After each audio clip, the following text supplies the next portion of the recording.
Now, from the downtown of Northwest Arkansas, in Uptown Rogers, with weather from Bentonville to Fayetteville, Fort Smith, and beyond, here's Oz weather meteorologist, Garrett Lewis. It is June 25th. It's hot too. Fort Smith officially hitting 100 degrees yesterday.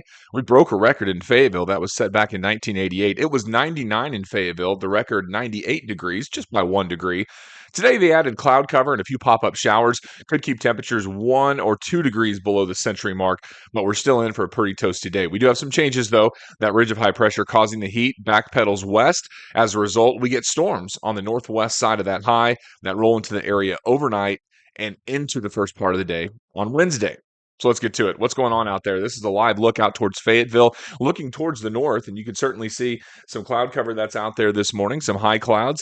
We'll give those high clouds will give way to puffy cumulus clouds by the afternoon, which will eventually cause a few showers to develop. This is a look at the surface chart for tomorrow morning. So this is Wednesday morning, but what I wanted to show you is how the front never really makes it into the area, but it pushes in enough to cause scattered showers and storms to develop near or ahead of the front. So it should kick off a complex, and then that complex rolls south. So that's kind of the big weather story for us for tonight into tomorrow is that complex and that chance of rainfall. So here's what it looks like as far as the satellite goes now. Of course, you can see some of the clouds that are over us right here around Oklahoma City, over towards Little Rock. These clouds are drifting to the south. But if you look really, really close, you can see this high pressure ridge that's starting to build in. You can notice it by that clockwise flow. See how these clouds are moving up to the north, these are moving more west, these are drifting more to the southeast. That's what's going on with the big picture pattern. So as the high backpedals, what we end up doing is seeing us more in that northwest flow. This northwest flow is very common in June and typically gives us those complexes which pose the risk of damaging winds. Mostly damaging winds would be the main concern with anything that comes through. Speaking of the ridge, here's what it looks like. Now this is what the ridge of high pressure, if you're looking at it from the jet stream, this is the top of the atmosphere up around where the jets fly, about 40,000 feet above sea level or so. And this is late this evening. See the high right down here? It's around western Texas. I know it's white. It's a little difficult to see the lines on there with everything. But what I wanted to show you is this little ripple that's moving through. If you look real close, see this little, looks like a jump rope swing up there around the Great Lakes? That's what's going to drive that boundary into the area. So the upper level dynamics, those blue colors, they're removed from us. So the risk of tornadoes and hail is not that strong.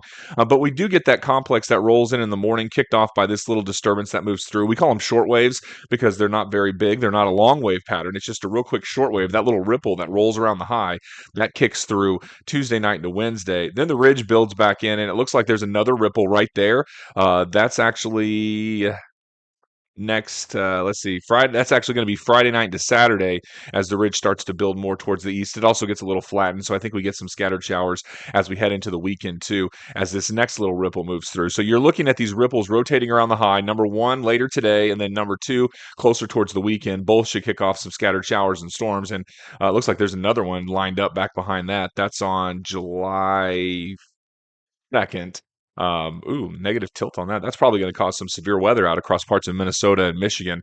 For us, it probably drags a weak boundary into the area. But the big ridge doesn't really let go the whole time, does it? I mean, if I hit start on this thing and then just make this thing zoom pretty quick, you can see how that ridge just sits there and spins out across the central and southern part of the United States. So we don't have any upper level winds that are moving in, and that's very common for this time of year. So the severe weather risk isn't as high as it would be in May with all that instability that's out there. This is the severe risk for today. It is mostly over Missouri. That will shift farther south for tomorrow morning. Again, the timeline on this is during the overnight hours. Here's how it happens if we go hour by hour into this thing. So we're starting at midnight tonight.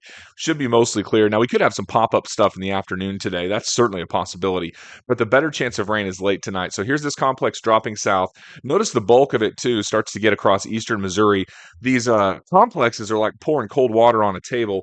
A lot of times what you end up with is you'll have the cold air spilling out in different directions. And when that happens, sometimes they can take on the mind of their own. Sure, they're flowing around the high, but you can get some aberrant motions just depending on how that cold pool aloft develops and which way it spills. Right now, it does look like it spills into our area. This is 6 a.m. So the first part of the day tomorrow is the best chance of rainfall. You can see those storms rolling through somewhere, about 7, 8 o'clock. There could be some severe weather with it, but it should be falling apart as it moves south and moves away from the overnight low-level jet stream as the sun comes up. So By the time 1 o'clock rolls around, it should be gone.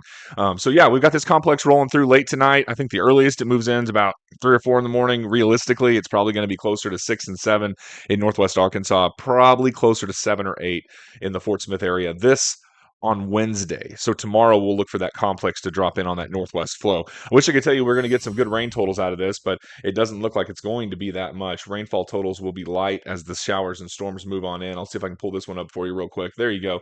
You're looking at close to about a half inch or less in northwest Arkansas and about a tenth of an inch or so in Fort Smith. So it's not going to be a whole big rain for us, not a good rain anyway.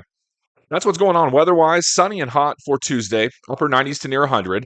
Pop-up showers today, a complex tonight, but mostly tomorrow morning. Hot the rest of the week, and maybe more rain chances by the weekend. I'll see you next time. Make it a great day.